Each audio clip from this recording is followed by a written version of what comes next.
All right. Hello, beautiful souls. Welcome, welcome, welcome. So, I'm Ayana Nafertaari. In case you don't know who I am the creator of Goddess Conversations. My YouTube channel is Ayana Nafertaari.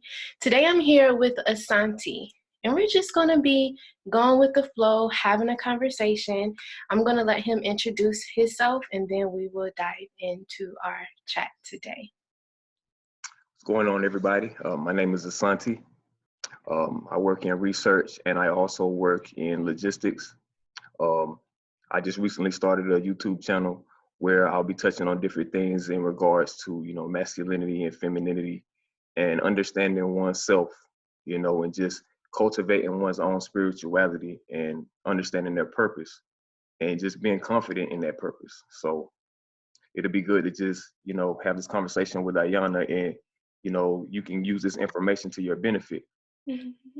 Oh my God, can I just say before we dive in, I encourage every single, I don't want to say black, but brown male that I meet Yeah. to get online and just start talking, just because we don't have enough male role models, especially brown male role models who are out here thinking, using their minds for something besides rapping and getting all the girls. So I just kind of want to give you a shout out for getting started and doing all the things and showing up in that masculine energy, because we definitely need it for sure.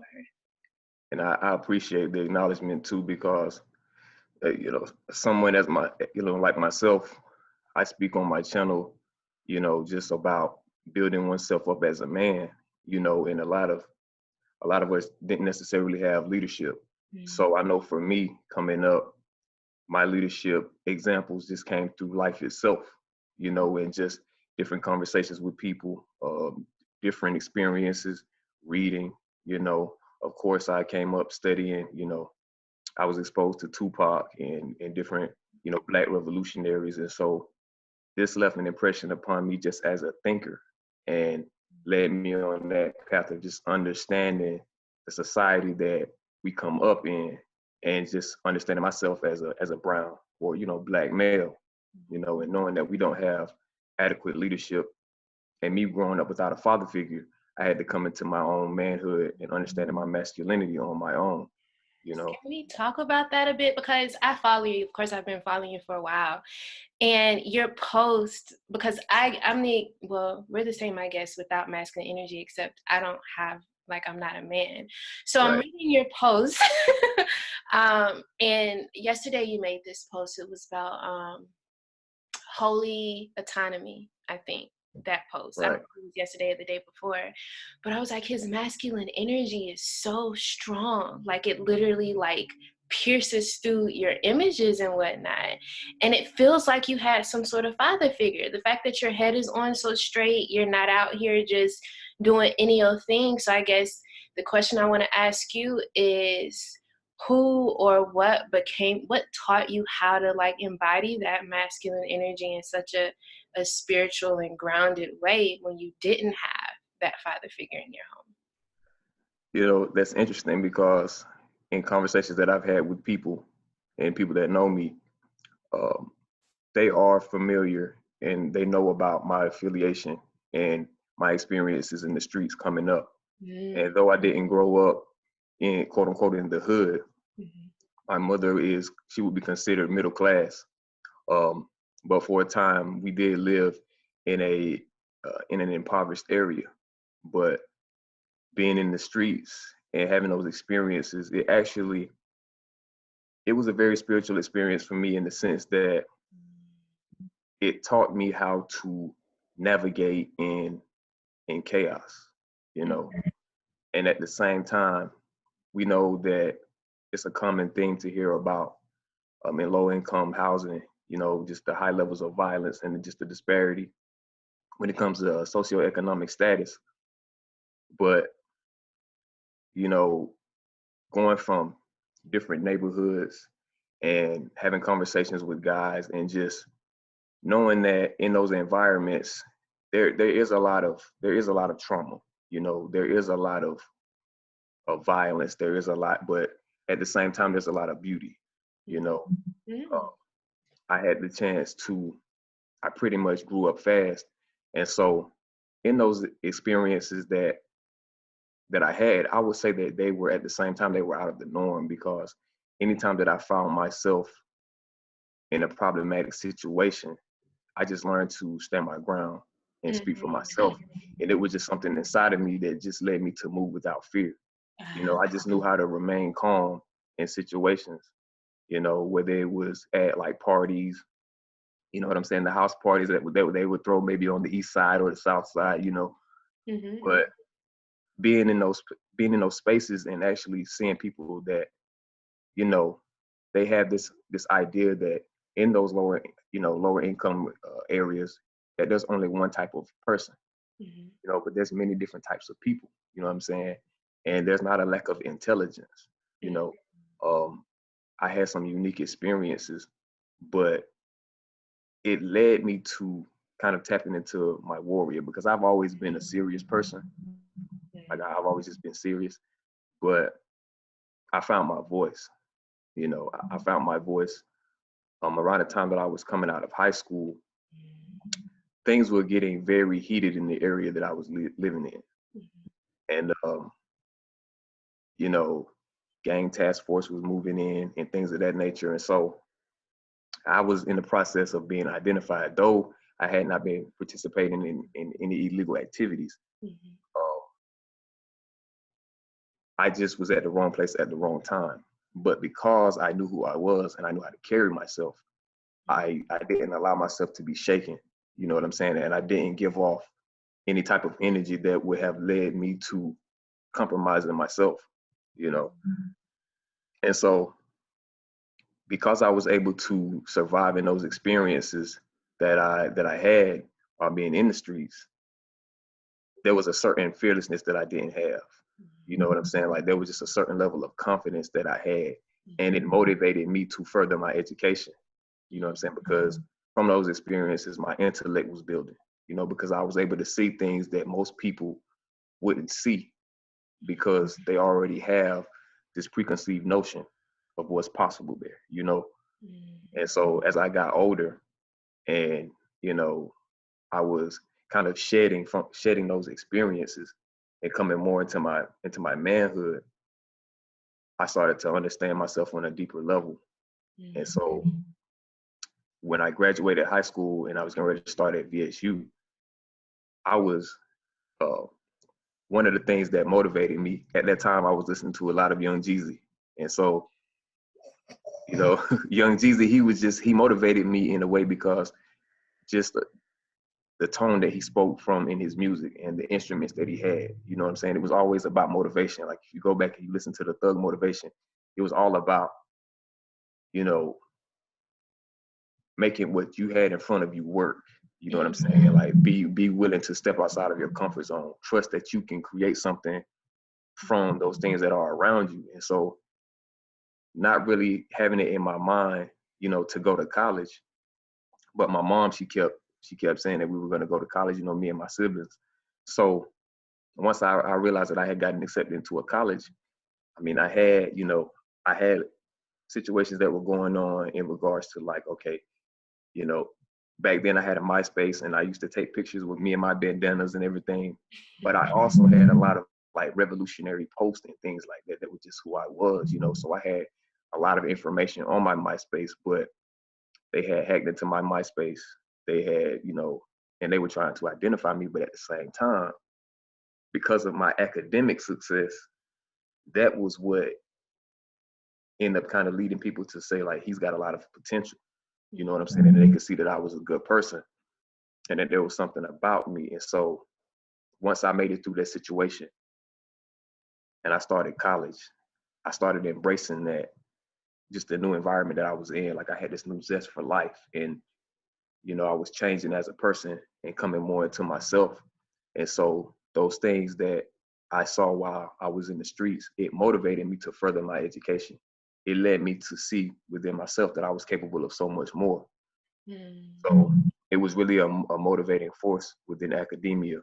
And it ended up leading me to getting my degree in anthropology and sociology, and then also getting my degree in religion and philosophy. So Wonderful. It was really, that's where it started, It like just started with my you having to upbringing. be a warrior in the streets. Yeah, And then you found your way into academia, and you found some tools and some very interesting teachers that I wouldn't assume would be teachers, rappers and things of that sort. That's amazing you were able to pull out those things. It's a couple of questions I want to ask you. I'm trying to figure out which one I want to ask you first. So I guess the next question I want to ask you, because you mentioned a bit about learning during that time period how to move in the chaos. And what I'm noticing right now, especially as all of this is going on in the world, those of us who have had to experience chaos before, chaos, loss, tragedy, we're right. a lot more balanced right now than, say, some of the other people whose security came from corporations, etc. So I want you to kind of share with us, if you don't mind, what sort of spiritual tools are you using right now to keep yourself grounded in the chaos? I know one experience that I had when I was coming out of high school is that I started getting back in touch with my roots. And so when it comes to just like certain spiritual practices of mine, I like to be outside in nature. I like to be able to just go outside and sit and be into my own space. And one of the abilities that I have is just me being able to trust myself and just detach. You know, uh, I feel like one of the most important things that we could ever do is just develop a strong emotional intelligence. Because what the streets showed me was that I could trust myself. You know what I'm saying? Just be aware, be critically thinking, and just don't allow yourself to be so easily influenced by outside forces. You know what I'm saying? Like learn to just govern yourself. So being able to separate yourself from the mundane aspects of day-to-day life and go back into yourself. So, you know, I would say that I would go and I would read. I would say I would stay keeping my mind preoccupied with those things that interested me. And I kind of had a natural inclination to just go, I was always more so independent. So I always will preoccupy my time with reading different things because I was exposed to when I was younger, the Black Panther Party, through my mom and just different, Malcolm X, different revolutionary groups and thinkers. So those things I was always called to those things at various times and would just know when to go and be into my own space. And a lot of people, I think they're missing that component because they're too, their energy is being Push. just scattered abroad, right? It's like it's too attached to these external forces, which I've spoken on in videos, but it's in an unhealthy way where they're not they're not dictating their thoughts, like they're not dictating their being. You know what I'm saying? Like they're not really focusing on themselves in a way where they are truly like growing and developing their mind. You know what I'm saying? Like getting into creative hobbies.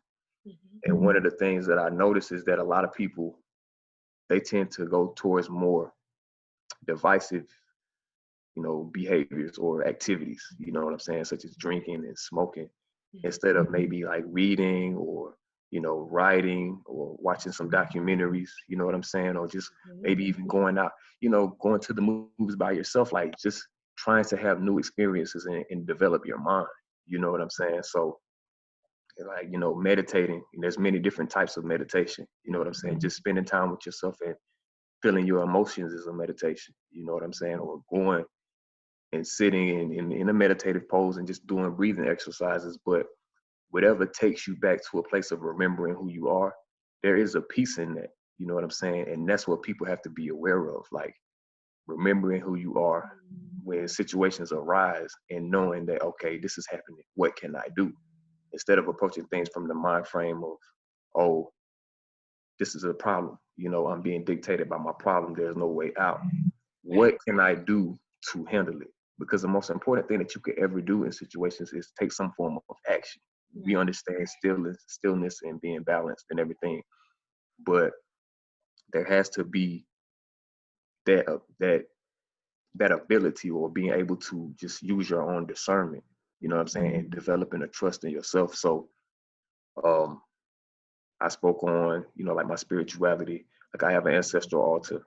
Um, I go there and I pay tribute to the ancestors and things of that nature. Um, I'll sit, I'll go and just think about family members who have crossed over, and I'll think about things that I want to do in their honor. You know what I'm saying? Something that motivates me Mm-hmm. and it reminds me of my past. So um, I really think that people developing their own spirituality, which comes from just knowing who you are, knowing the things that you like to do. You know what I'm saying? Things that really fill you with that sense of you living in your purpose. You know what I'm Mm-hmm. saying? And that you're contributing something to yourself and to humanity. You Yeah. know, So important. Oh, yes. That feeling of contributing to mankind and yourself, I think will keep us in the spirit of joy. It's something else you said. Stop allowing yourself to be dictated by the problem. And I'm finding that not only when it comes to everything going on in the world right now, but just in general, when I'm working with clients, when I'm speaking with my sister, I actually found myself saying to a client yesterday, I don't know when it was, but I was like, so many people are controlled by their minds instead of controlling their minds. right? So in the same way you just said, being dictated by your problems instead of dictating your problems, like it's such a subtle, somebody or something always has the power, whether you're giving your power away Right. externally or whether you're holding that power inside, it Mm-hmm. always exists. So learning that space in between, where am I giving my power away to these external, whatever it is, versus how can I take my power back from that thing? So I think that's just such an important point that you just made. And you had me thinking about it, like what can what can bring a person into realizing their power is recognizing the areas that they can take action in, you know, Mm-hmm. because we know that there are things that are beyond our control. And that's not necessarily a bad thing, because there's certain things that we shouldn't have to control, you know. But when it comes to going through situations that make one feel a sense of like deprivation and that they can't do anything, we have to get back to that place where, okay, I can do something, you know. And so, as you had spoke on, like just that power, you're either giving it to an external source or you're keeping it within yourself. And with that, like with recognizing that, like that's a very key component, because you know when you can go into that place and recognize that you can do something, Mm-hmm. then you Mm-hmm. know you're essentially taking your power back. You You can know, do something. Oh, that's so good. Can we just give that as a homework assignment to whoever watches this video? Whatever problem you're having right now, instead of, oh my God, problem, freak out, ask yourself, what can I do about it? Even if you can't solve the whole thing, I want you at least answering the question, what is one action I can take to help reduce the intensity of this problem? Just yeah, leave that for the people. yeah. Like that's a very good question to pose, because just in that alone, it'll expand someone's awareness as to what they can do. Because what we have going on with just the quote unquote pandemic is this sense of, it's like it's like there's nothing that anyone can do, you know, but there is a lot that you can do, and what that is what you can do for yourself, you know, whether or not what they're saying in the media is actually taking place. You still have a responsibility to yourself, you know, like you still have a responsibility to yourself, and then taking responsibility for yourself, you know, recognizing your, I like to use this term, and I don't know if I think I used it once in one of my videos, but I haven't heard anybody use it and I think it may have been just something of my own, but it's recognizing one's spiritual autonomy. Like you have a spiritual autonomy. You have the right to govern yourself. Like Whoa. you have the right to, Spiritual yeah, like in a lot of people find themselves, they don't recognize that they have that. You autonomy. know, I mean, there's different aspects of it just in the society, you know, and it can be problematic when, you know, they talk about like individualism and separatism. But spiritual autonomy is just a part of your birthright. You know, your right to do for yourself, your right to exist by yourself in your own space, your right to your personal space. So I haven't had to make a lot of changes with this pandemic because I've always been more so, you know, territorial and just protective of my own space, you know. So if I don't feel the need to go into a certain place or be around certain people, when I get that feeling, I trust that feeling and know that, okay, this is my emotional guidance system telling me that, hey, you need to, you know, you need to move differently, you know. So I think spiritual autonomy. spiritual autonomy, real quick, make sure not to say the word, you know which word I'm talking about what's going on, because you Yeah, snatched yeah, the video down. yeah. I forgot about that. You didn't say it though, so we're still in the clear. Okay. You're Yeah. fine. Dang it, but then the other thing I was going to say has disappeared. What were you just saying? Spiritual I autonomy. was, You just keep talking. It'll come back to me. okay. Because there was a point that I wanted to make in regards to something that you had said before. Um, like when it comes to like what we can do. Um, Taking that power back, realizing the power that you carry, spiritual autonomy. Yeah. yeah, like, you know, the right to govern oneself. Like even if you have a million people telling you that you should do something, you have the right to go against that. You have the right to disagree. Like you have the right to disagree. And We don't that's know. when, huh? Oh, go ahead. Psychologically, a lot of people don't know that though, because in our youth, we have to fit in, right? In order to Right, survive. Like our parents need to agree with us, all these things. So we carry that sort of psychological protection mechanism of trying to right, fit in into our adulthood. So very important that you say no matter how many people are giving you a story, if it doesn't fit, you need to step into your adulthood, stop being a child. You know, you're done with that. Step into your adulthood and decide what are you going to be moved by. right, right. And I know I had brought this up in one of my videos that I was doing on that particular topic, Mhm, just in terms with what's going on right now. mhm, mhm. Um, and this also relates to just when I was experiencing certain things coming up when I was in the streets and everything. Um, Listening to your intuition, like there's so much information being pumped out. You have to be able to go back to that place where it's like, okay, I need to go within. You know, like I gotta go within. I gotta see what I can do and what I can influence in front of me. Like what can I do to protect myself and take care of myself? And instead of shifting to the standpoint of if I don't do this, then this is gonna happen. Right. You should be able to just go back and be like, okay, I'm going to do this because it will help me do this, you Mhm. know, in the long run. You know, just shifting that perspective from fear-based to, you know, a sense of empowerment, you know, because we're the havoc, the havoc is real, you The know. havoc is real right now, and that's I just remember what I was going to say earlier that I have forgotten.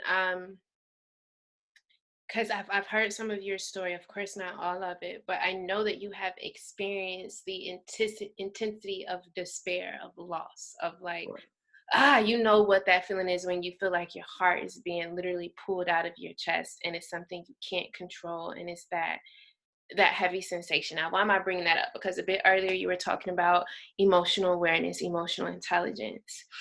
A lot of times with my clients and people who I work with, what ends up coming up is people are afraid of their negative sensations. They are afraid of their heaviness. They are afraid of their fear. They are afraid. I even had a client because I offer unlimited messenger support. So you get to message me all day, every day. she sent me like a bunch of messages one day, and she was like, I'm so sorry for pouring my heart out to you. And the first thing I said was, first of all, do not apologize for how you're feeling, right? Society has trained so many of us to sort of tuck down our true emotions, to not feel the heavy despair. We drink the alcohol, we do all the things to kind of escape our feelings.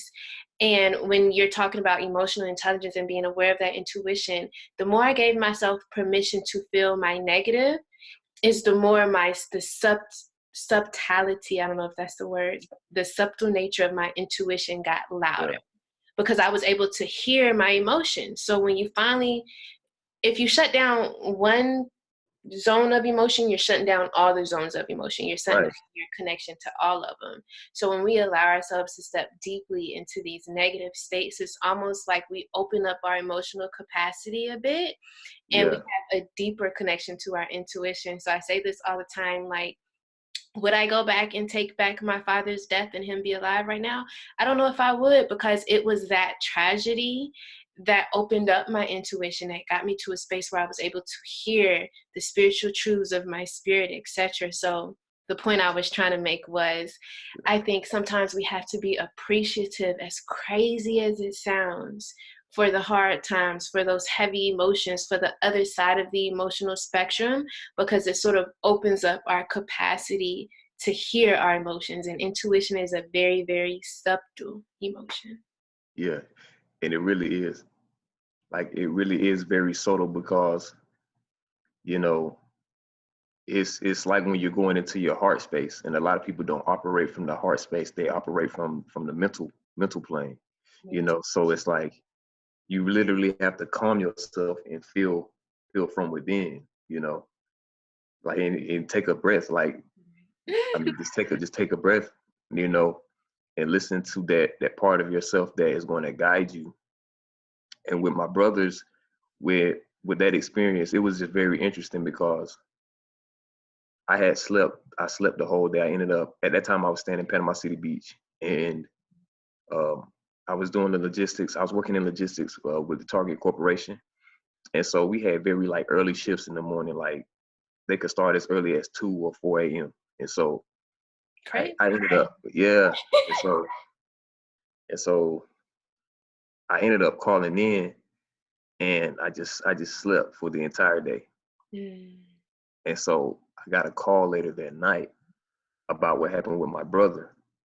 And when I got that call, it was like this energy moved through me.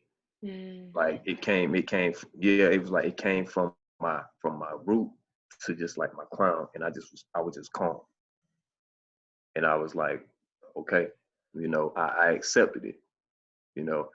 And I know for others, they may have just broken down. But at that time, me breaking down, it wasn't going to help me in that moment. Like, I had to remain calm, you know. I had to remain calm. And when that energy came over me, it as I calmed, because I was already calm. But when I got off of the phone and I thought about it, this energy moved through me to take action. Mm. And so I called my sister and left 2 voicemails, because it was 12 at night. Mm. So in Panama City Beach, we're in the central time zone. Mm. So they were, I think, maybe 3 hours ahead. Maybe I think my timing might be wrong, but so it was probably around about 2 a.m. when I called my sister. And so I was pretty much up all night, but it was interesting that I slept all day, Mm. and then the situation happened. Because when I called in to work, I told one of the managers that I had a family member pass, but that was before I knew about it. Like, that was before I got the call. Wow. And that was just like my intuition was already telling me that something was going to happen. Yeah. And so then when I found out it was my brother, it was like I was already prepared in that moment. But I had also been prepared because of previous life experiences. You know, one of the most powerful things that you can do when something happens is accept it in that moment Mm. and do what you can. And then when the situation is over, you can go back and reassess, like, whatever emotions I had to deal with, I Mm. dealt with them naturally as they came in my alone time, you know. And so because of that situation and what we have going on now, it's like the most productive and proactive thing that I can do is be calm, because if I operate from any other state of mind, knowing what's going on, I may end up putting myself in a compromising position. You're not even thinking with your whole body when you're in a state of Right. panic or fear. You're literally just thinking with your what do they call your organs, your sexual organs, your gut, all of that. You're not Yeah. even using your mind. You're literally just animalistic when you're operating from that space. Yeah. I'm so annoyed right now with how all of the fear is being perpetuated, because it's so good. It's not even good for our immune systems. I Right. learned a long time ago, because I'm part of a network marketing company as well. People don't know, but dang, where did my mind go? Because I totally forgot what we were talking about. Something about health and about And the immune, maybe it, and the immune system. So a yeah. long time ago, I learned that stress, and this is something a lot of people probably already know, but like 3 or 4 years ago, I knew this for sure, was that stress was the number one cause of disease. It's the number one cause of disease. So when you're putting out information that is creating stress, you're naturally increasing the amount of issues we're having in the world. Like, we Right. got to take that down. It's frustrating for me that people don't realize, like, when you're outside of your calm, you're outside of your body's natural ability to heal. Your body's going to heal itself. It's a machine. You are a soul living inside a machine. At the beginning of my awakening, when I Yeah. was in college, I used to hang little index card all over my dorm room. And on one of the index cards, it said, like, you are a human or a soul in a robot machine. You need to start thinking about your body as a robot machine. One of the tools of this robot machine is that it heals itself. You scratch, you get a scar. You start feeling pain. Your body starts releasing the hormones, so you don't have to feel the pain anymore. You start having disease in your body. Your body starts releasing the cells to decrease the disease. We can trust Mother Nature, because this is a machine of Mother Nature, to Right. tend to herself, unless with our consciousness, with our mentals, with our souls, we start counteracting the very work she's trying to do. And I'm like, y'all, we Yeah. gotta stop. Well, We gotta get out of her way.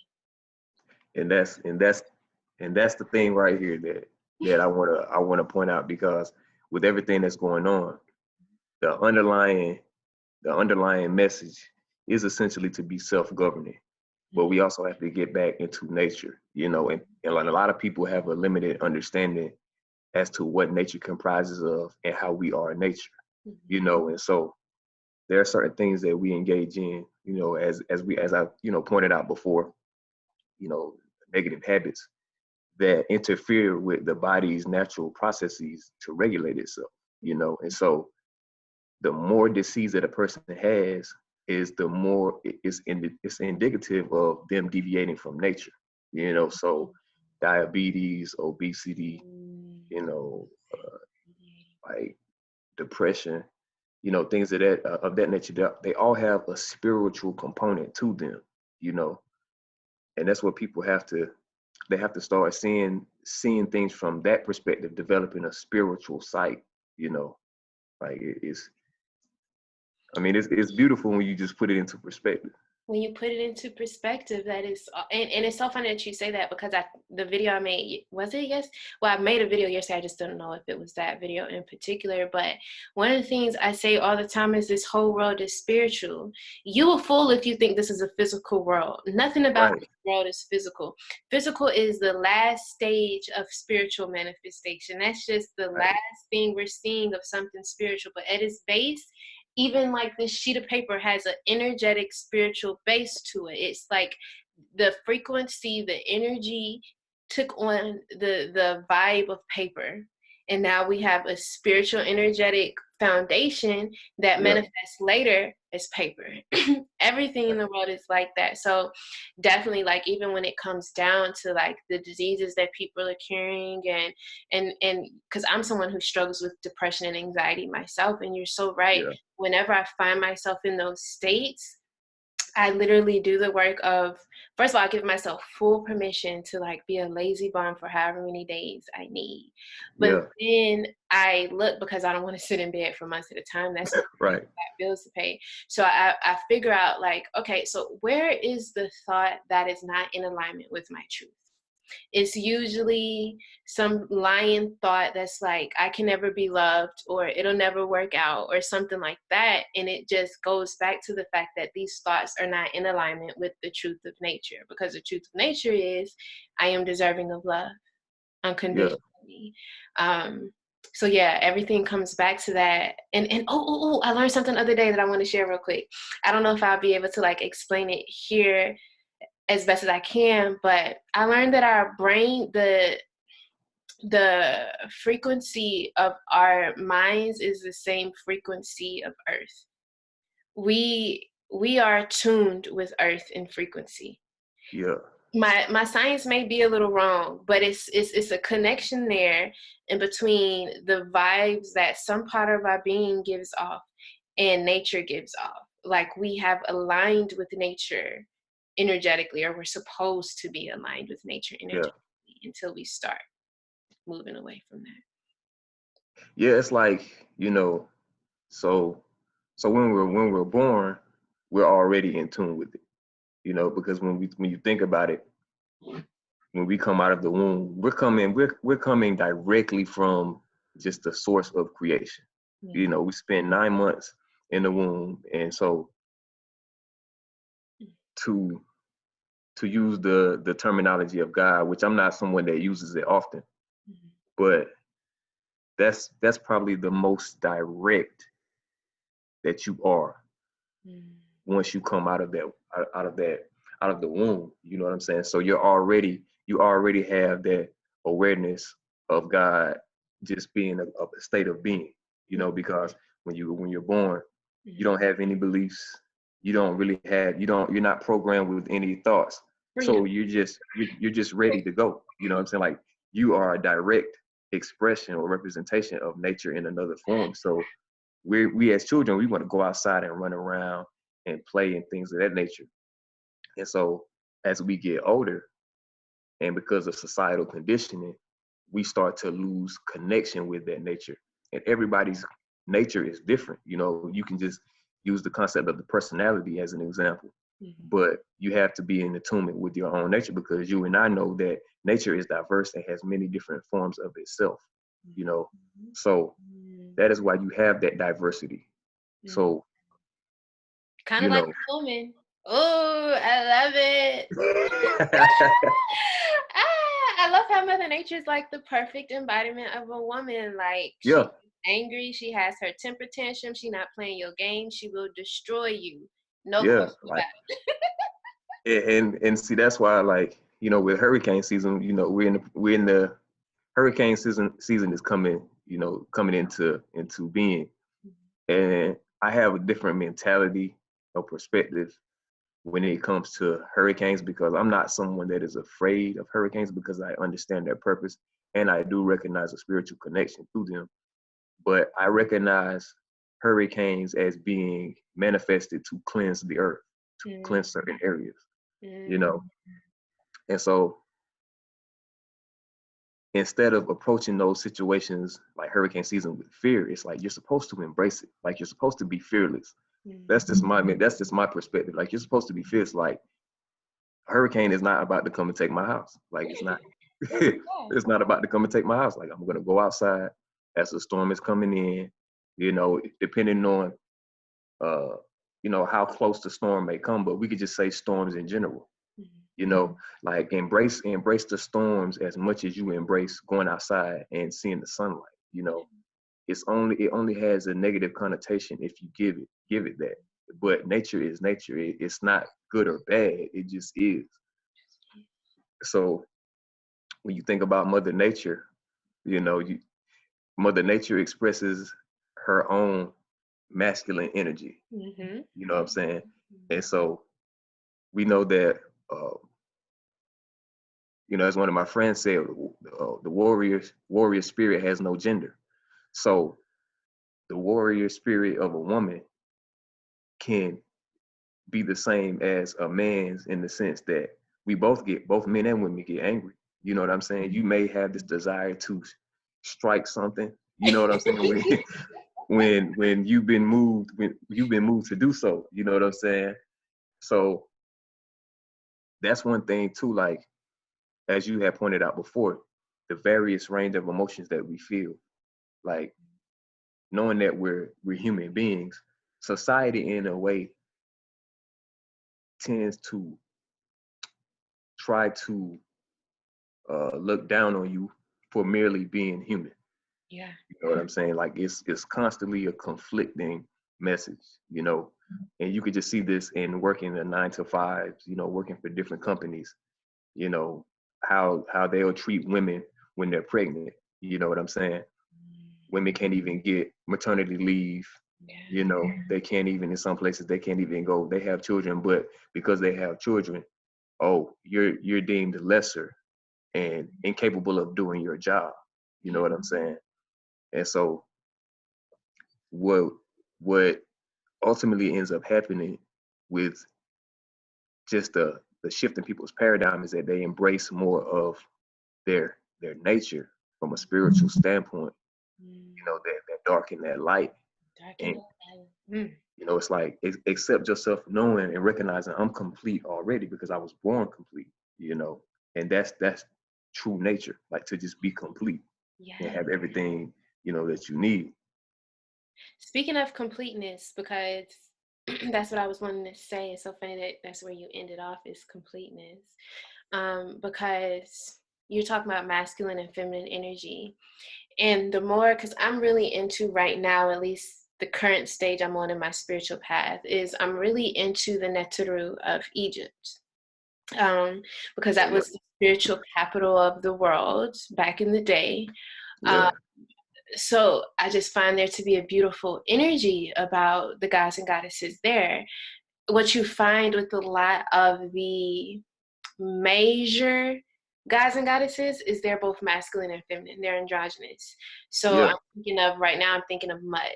Mut is a goddess, of course, a vulture goddess, but in a lot of the images of her, you'll see her with a penis, basically. yeah, So, and then when we move forward into like Hindu culture, and we're looking at some of their guys are also, some of them are androgynous, influenced by that same idea. So when you say that Mother Earth has her own masculine to it, my personal belief is like, we're really all the same. Like it's such yeah. subtle differences. It's literally like the only reason you're male and I'm a female was like a 2-second decision. Like Right, it's not right. even a huge major thing. It was just something that happened really, really quick. And at the end of the day, we're not even really the gender that we chose for this lifetime. Like we're female. I believe that I'm Exactly. female and then I still have masculine in me. I believe you're masculine. I can literally see the feminine in you. Like I Right. just think, yeah, you go ahead, you talk. Yeah. Cause see, you're touching on some things. Um, that's one thing just in my indigenous studies, Mhm, when Europeans were coming into the Americas and they were encountering tribal people, mhm, mhm, there were particular tribes where you couldn't differentiate between the man and the woman because of their mhm. similarities, you Wow. know. And when I shaved my face, there's a picture that I took in 2015 when I was like down in Miami and I didn't have any facial hair whatsoever. Mhm. I took a picture, and whenever I put it as my Facebook profile, I get so many people mistaking me for a woman. Like it's just, and I'm like, I'm a man, like I'm a man, but I can see how, you know, I have androgynous features Mhm, just because of just the proportion, like my nose and my lips, and mhm, just my overall like just the texture of my face because it's very smooth when I shave my face. But you're definitely right about that because as I've explained it to people, there are tribes who, and I think we talked about this. We may have, I don't know, but there are tribes that they didn't just have the male and female categorization. mhm, You mhm, know, there was Hindu tribes that had 8 different classifications. You know mhm, what I'm saying? mhm, And the gender was more fluid, but that was depending on the tribe. You know, because each tribe had their own understanding. And so you do have the recognition of the masculine and the feminine. But with other tribes, you could have had different, different forces because their classifications was based off of their perception of reality and the way that the. Language was structured. Mhm. So a lot of this just, oh, male and female was more so an influence of Western society. So a lot of people don't know that, and that's more so just like when you think about the LGBTQIA, you know, that concept already was already here within tribes more so, but they just didn't have those classifications. So a lot of this stuff was already here. Tribes had already had this understanding, but when the societal dynamics shifted and you started having the development of countries and nation states, and they were becoming like Western based, Mhm. and you had the shift in just those classifications, abroad. Mhm. So you made a very valid point about that. Like, You make you talk about, because I've been learning a lot lately, so much, and I'm kind of pissed off that they didn't teach me um half the stuff that I'm learning right now in school. I'm like, I went to college and everything, and nobody taught me this. I'm a little bit angry about yeah, it, but there goes my thoughts again. They do that sometimes. They just run away. yeah. It's like you have an idea, and then And they just run your away. mind. But let's see if I can remember what we were chit-chatting about.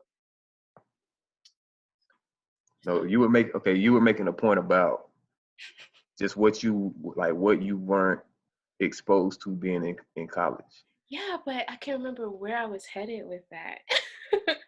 About what I haven't learned. That's what it was. Okay, I want to mention the importance of language and um the words and how they influence us. And I want to back up. That was the main point I was going to make. Was you talking about Western society? And when I compare like the newer civilizations to what I learned about the older civilizations, it's almost like our problem became when we became patriarchal, when Yeah, more of the world adopted this sort of like, when I talk about, or when anyone for that matter talks about capitalism or the new Western way that we do things nowadays, it feels very masculine. It feels very missing the feminine essence versus these older societies. When I hear fluid, I hear Mother Earth, I hear nature, I hear right, the way things should be versus, the logic cut off boxed way of right. thinking. Compartmentalization. Yeah, Mm-hmm. I feel like, and that's why if you go to like my profile, it's going to say the goddess reborn, and I think people may mistake me for a feminist or something like that, but what it yeah, really is I need us to come back to the mother energy, to the goddess energy, because it was that loss of that energy that is creating every single problem that we know today. And yeah, while the Western world does have its benefits, we have learned how to manipulate money in a way that creates a lot of wealth. I enjoy yeah, that aspect of it, but it's still very compartmentalized. It's not in alignment with our soul. And I don't know if yeah, we need a matriarchal society or if there's a way to like be balanced and have like an equal society, but I do know patriarchy is not where it's at yeah. Like we definitely live in a male centered society, and just from my own personal experiences, and people may say when I make this point, they may say that, oh, it's because I didn't have a father figure that I have the views that I have towards the God concept, you know. all. But I was never one to pray. Like I didn't pray, you know. I mean, I just didn't. I don't know. I just lived. And so as I got older, there were things that I could not accept about the depiction of God being masculine, Yeah. you know. And to make a point too, just like bringing in the zodiacs and stuff. So I'm a Cancer, which the Cancer is depicted as feminine. Okay, and so I'll tell people, with me being a Cancer, that's recognized as an element of water. So with it being deemed feminine, I'm a Cancer male, but I can be, let's say, I can be feminine, like my energy can be feminine dominant, but I'm expressing it as a man, like as a masculine man. You know what I'm saying? Yeah. So for me, I've always just had a much higher respect for women, because at the same time I was raised by my mother, and I did have like my uncles and things that were around, but I just couldn't accept the concept of a male God, just knowing that I came from a woman and that my mother was there. You know what I'm saying? And it's like, if you're telling me about a masculine God, why don't I have that? Why do I not know that already? It's like, why did I have to be born and then you tell me of this guy and him being a man? You're depicting him as a man, but I have not seen for myself what would make him a man. When when you look at nature, the woman is both man and woman carry life. Okay, so when we go through just the what's the word I'm looking for? It starts with the C. Conception. Okay. So like the process of conception. Okay. And man enters woman, and then the woman is the vessel for which life comes to be. The Bible depicts woman having come from man, but that does not reflect in nature. In nature, man comes from woman, and even science has stated that we're all feminine. Like we're all feminine first, and then we develop. Then you had a clit first. That's Yeah. bad. I'm sorry.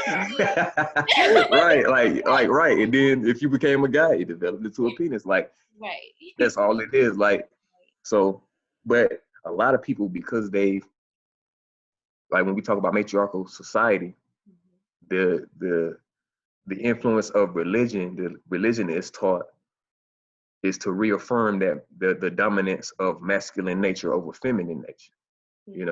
And when I was taking I can't remember what class it was, but when I was taking my indigenous studies classes, one of the professors, she brought up, she was like, the goddess concept was here before the God concept. And when you look at ancient empires too, and I recognize this for myself, when you look at ancient empires, especially like with Sumeria, and Ishtar, the feminine essence was deemed the highest, and it's not called Father Earth, it's Mother Earth, when you look at it, and here's one of the most telling things about when we think about manifest destiny and the period of colonization. Europeans saw nature as being feminine and unruly. And so they felt that nature was something that was meant to be controlled by man, And that's very telling of how we get from the period of colonization to colonization pretty much established capitalism. And then you have just the development of Western society, how it shifted from the focus on the goddess principle to the God principle.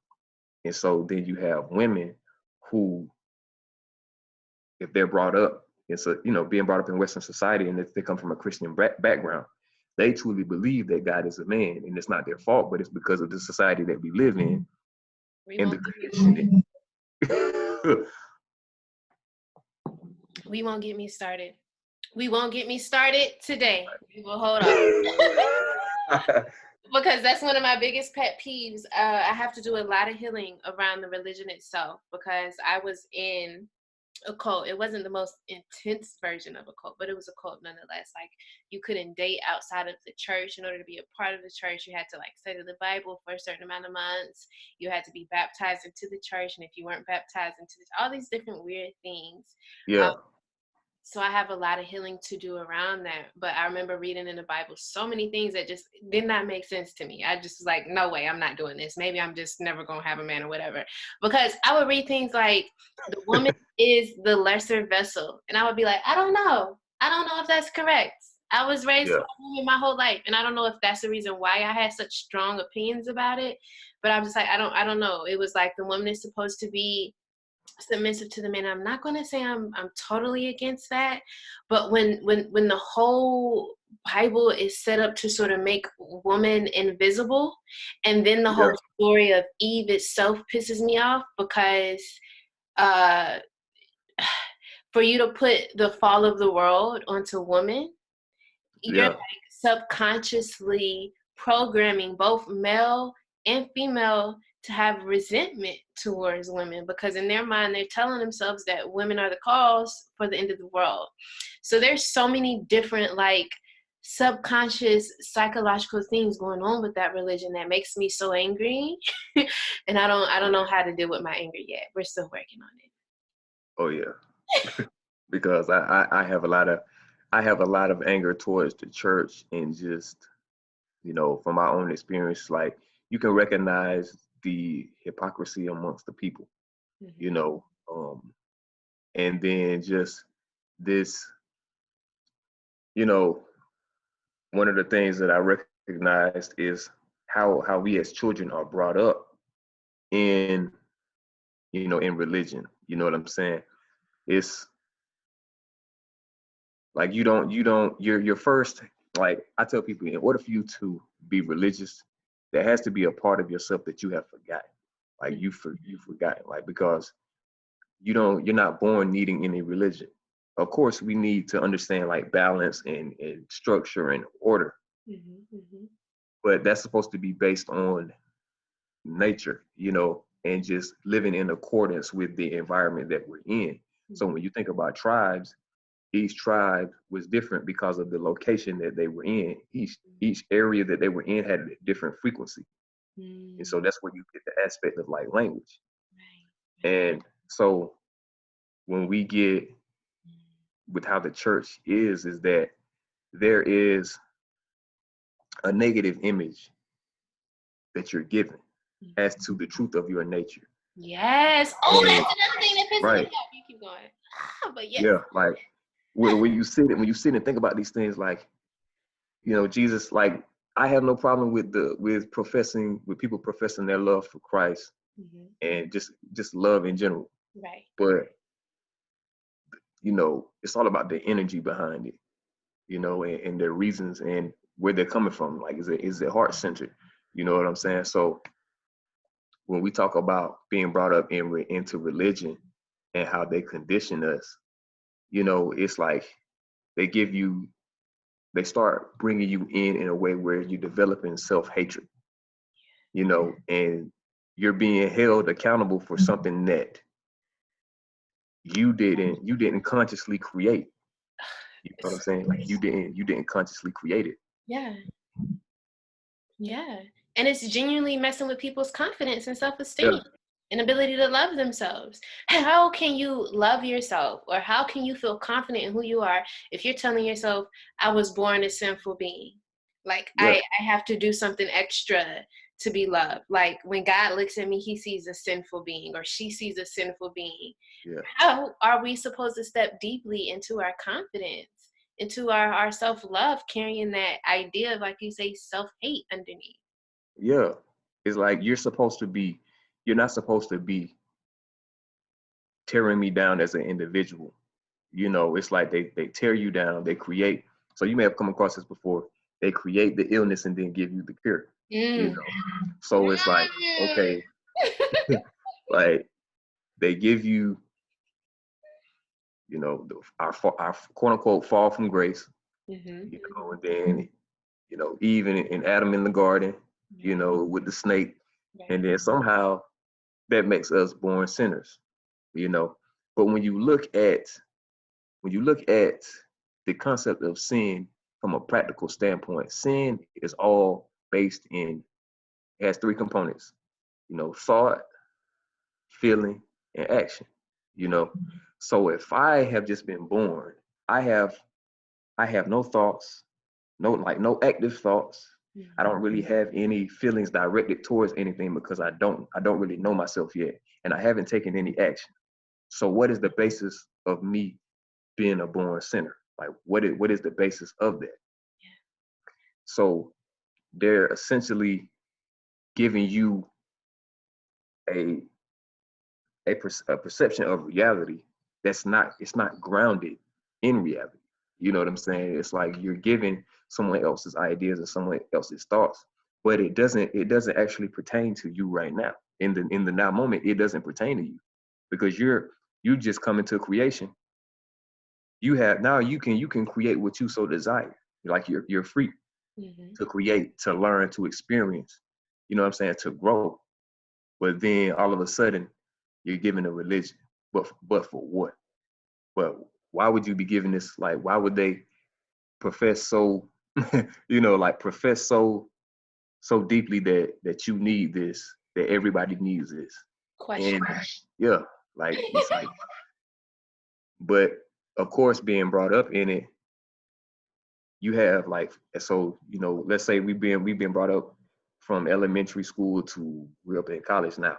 So if you come from a religious background, that the scriptures and the doctrine pretty much dictates your entire perception of the world.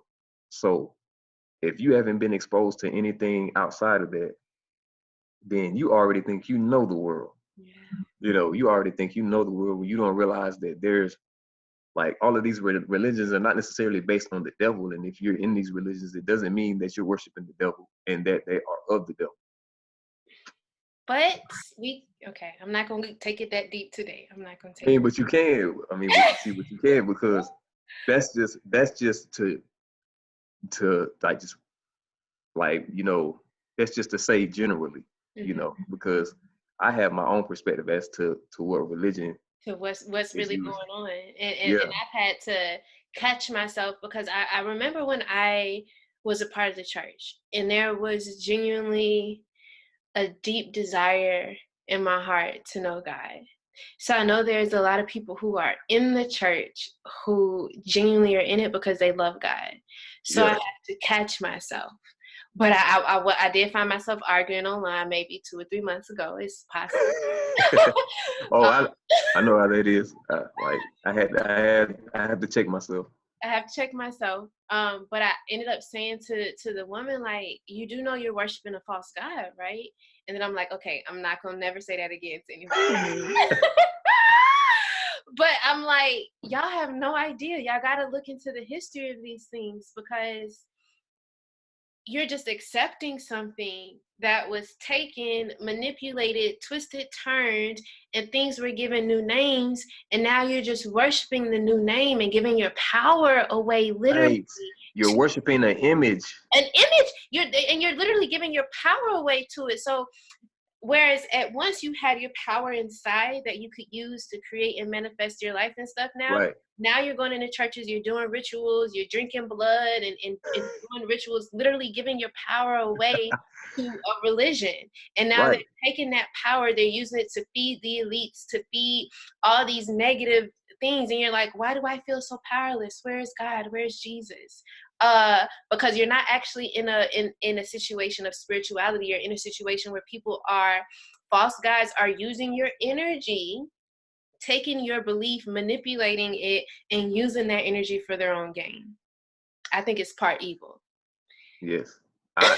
I I I'm like, oh, like I've had so many experiences just, you know, in my collegiate career because for me, you know, when I was younger too, I was sick as a child. Before, as I got older, I kind of like I was growing out of it to a certain degree, but I was in and out of the hospital a lot with asthma, and so I think that's one thing too that made me strong because I remember when I was younger and I would play football, I wouldn't take my asthma medication I wouldn't take my asthma medication, and I'd be outside playing football, and I'd be having an asthma attack. But I'd be in the midst of an asthma attack and just running touchdown because I was just being hard headed because I didn't want to go to the office before recess and take my medicine because you only get so much time for recess, and I wanted to be outside.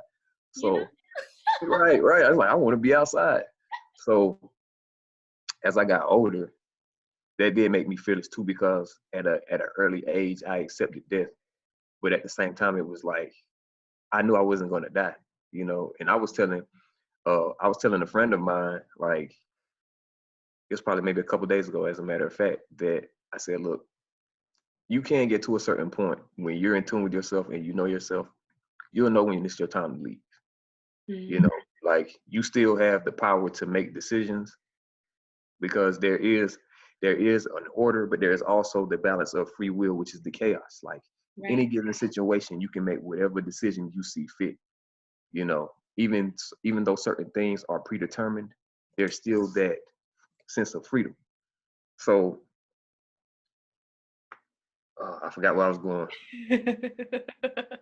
because it was like ah, but dang, It happens to the best yeah. of But it was good because it was just like just when it came okay, I remember now because it was just connected to like my intuition. us. And so you would hear a lot of people say, and this is the thing, like about going within. Going within is deeper than people realize. You know what I'm saying? Like it's really profound. And so you will hear people on social media, you know, anytime somebody like a family member or a high profile person dies, you see the same thing. You know, don't take people for granted, give them their roses while they're here and blah blah blah blah blah. You know, the same old regurgitated, even though it has its place, people will say they try to speak for every like they try to give speak for everybody's situation when they can. So one of the things that they'll say is like you never know when you're gonna leave. Mhm. So with everything that's going on right now, I know that uh, a virus is it's not going to be the reason that I leave. Right. You know what I'm saying? Like Right. you can know this Mhm. if you go within, you know, like but you just have to be grounded in yourself to know.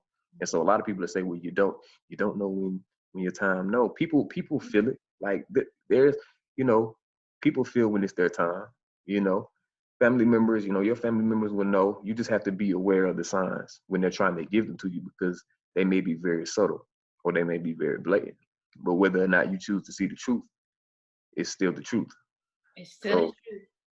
Mhm. yeah, so it's that power that we have to know beyond. Like I really have a problem with people saying you can never know the truth. That's BS.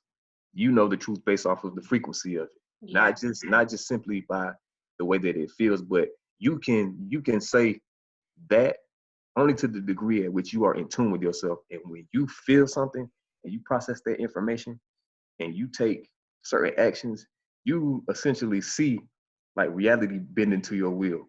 Like you decide to stand your ground against somebody because they're doing this or that. And because you chose to stand your ground and you were like, look, I'm standing my ground because I know who I am and I know what I won't tolerate. Right. Simply from you standing your ground, you can shift that person's perspective just from standing your ground and being Mm. true to yourself. You Mm. know, so that the intuitive power is something that people really have to learn to access. Like, because for those of us, it's like they're looking at us like we're foolish because we're calm. But you want me to feel fear, like you want me to because you're afraid. You want me to feel afraid. Right. And then like with the Christian, excuse me, with the Christian, you like they'll be like, you know, oh, you're gonna go to hell. Like they're trying to get you to convert to their religion based off of their fear, not a fear that is based in reality, Right. but just like a fear that's inside of them. But it's like, but why? It's like, why do you want me to be afraid? I shouldn't be afraid. You shouldn't be afraid either. You know what I'm saying? Like you should. I tell people the most powerful thing that you could ever do is know who you are. if you know who you are, you do not have to worry about whether or not this or that God is accepting of you. Mm-hmm. Like an all powerful God should be able to accept, we should already know who you're going to become. Mm-hmm. And before you even incarnate into this plane, God can be sitting up there looking at you like, okay, he's going to be doing this, or she's going to be doing this. Okay, you know. So it shouldn't be innocent. It shouldn't be any surprise. Like you shouldn't be beating yourself up for your humanistic nature. You know, and that's the to just be, you know, the positive, the negative, however you want to perceive it. But it shouldn't be so much fear mongering in this society. Like if something, and people don't look at it like that. Like you're not supposed to have a fear of God. You're not. Like you're not supposed to have, I don't under like there's no way that you can justify that for me, because for you and I, we know that fear and love are two opposing frequencies. They're not on the same plane. Can you exist one in the other? Right? Like they cannot coalesce. Yes. Like because you and I know that just from the energy, you can feel a person's fear, and a person shrinks in that. Like they shrink. Like their energy is confined. Mm-hmm. Whereas with a person in love, they're like the peacock. You know, they just, I'm going to display myself. Yeah. You know, and that can come in many different ways. But you know, God is a jealous God. Like, why are you jealous? That's such a Jealous, human ass thing to say. right? Like that's a lesser trait. Like, how are you an all powerful God, but but you're over here jealous. But you shouldn't be jealous. Like you shouldn't be jealous, because to be a God, you're supposed to know who you are. If you have all the power, you're jealous of no one. You Unless you a small G and people are accidentally worshiping see, small G's. Like we're small G's, right? right? Possible that I'll get jealous. That's impossible that could happen. But I'm a Yeah, small G. When we talking about big G's though, we're not supposed to be, that means the God you're worshiping you need to be thinking about, because yeah. But they try to rationalize that fear, mm, rationalize that jealousy. mm-hmm. But it's to do that. To do that shows an inability to think critically, and it's a very very like that is a low level of intelligence. I just got to put it like that. And I wouldn't even, okay, because I'm trying not to offend people, Yeah, And so for me, it's more of a sign of not even a low level of intelligence, but a low level of a willingness to change your mind, right?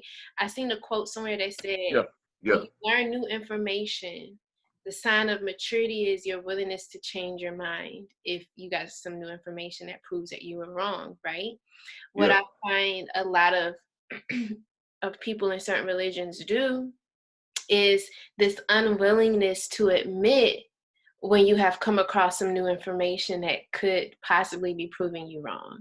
And that, like, I guess you can say it's low level intelligence, but I just don't want to offend people. But like, you're yeah, not actively utilizing your ability to really know things. Know things. yeah, yeah. And if I would if I would define intelligence, because I have a different view as, you know, there's being smart and then there's intelligence. So intelligence that comes from within. That's something you're born with intelligence, you know, Mm. because you need intelligence to be able to survive, you know, and to be able to be conscientious of what's going on around you and process information and be aware, you know. So it's like intelligence is a call. It's a call from within you. It's like the information is in you. It's Mm. like it's that knowing And from within. Ellie, I love that. Yeah. You know, like it's like it's in like when you think about intelligence and like being like something that's innate, like Mm-hmm. intuitive, like these are all things that are within, Mm-hmm. you know. And so I won't say low intelligence in the sense of like trying to make them, you know, to just like dehumanize them or make them feel lesser, but just in the sense it's a lack of utilizing one's intelligence and alongside like critical thinking and to be able to change your mind. Like and that's a key thing too, because Christians are given a fixed notion of reality. Mm-hmm. They're given a fixed notion of reality. But a lot of the scriptures, with the way that the scriptures are organized, they're not necessarily organized in a logical fashion. It's more so like bits and pieces, and it's anecdotal. They're parables and things like that. Similes and metaphors. So you have to meditate on them and really just think about them. But yeah, like changing the mind, the paradigm shift. Like you don't have to lose your faith when it comes. There's a fear of losing that faith. You know what I'm saying? Losing their faith because they've come across new information. Like you can still be a Christian and acknowledge your ancestors and things of that nature, but at the same time, you have to be conscientious of what I feel like when you really start dealing with the ancestors, you will not deal with that anymore because You just don't know in what. order for you to get in touch with your ancestors, you have to look at that darker history of like, well, why are we in this place that we are now? Our religion, the religion that we've been given, plays a part in that. So it'd be of your best interest to no longer associate with certain figures because they weren't given to you as a source of empowerment, but really to take away your power. Amen. Hallelujah. Yes. I mean, I could talk with you all day about the things that need to be switched up, changed, rearranged, especially Yeah, when it comes to certain religious ideas. But yeah, yeah, we got to have that ability to change our minds. yeah. Like we That's have human to, spirit instead of ego. yeah, yeah. Like with like as things continue to change, you know, because I'm proud. Like I stay right next door to a pastor, Okay. and they knew me growing up. Because I'm at my mom's right now, actually. I'm at my mom's house, so I grew up here, Hmm. Hmm. and I think I've been back down here since pretty much since the virus. Well, yeah, the virus started Right. because I was helping her get things situated to work from home. Hmm. Hmm. And so when I'm down here, if I'm not traveling for work and everything, so I work in independent contracting, Hmm. which is like in the logistic aspect. So if I get called for like to they want me to do a deployment, then I can do it or whatever, or I could just just be still. But uh, I had gotten things situated to be at home. So I forgot what I was going to say, but that was the point I was going to make. I can't remember what it was. We're talking about your Oh mom. yeah, oh yeah, next door. Okay. So I stay next door to a pastor, and they knew me growing up. They knew me growing up and everything. But one reason why I respect them is because if you are a Christian at this point in time, you're supposed to have like the most amount of faith. Hmm. Like not the sense of like blind faith, but knowing that you have all the tools that you Right. need to Right. just like navigate and to handle the situation. Right. You know, so it's good to see them like next door. The pastor, he's got a church and everything, but they know how I think. Like they know how I think. And when I was younger, and if my family ever needed anything, they were there. You know what I'm saying? Like there was never a forcing of beliefs on on us.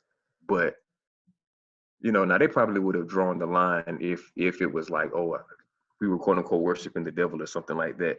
Yeah. But they knew that I was different, and that my upbringing was different. And so when I would go over next door and play basketball with them and everything, if I stayed the night and they were having dinner, of course they would pray. Like I respected it. You know what I'm saying? Because I understood the particular path that they walked. But I know that there are certain people that will not.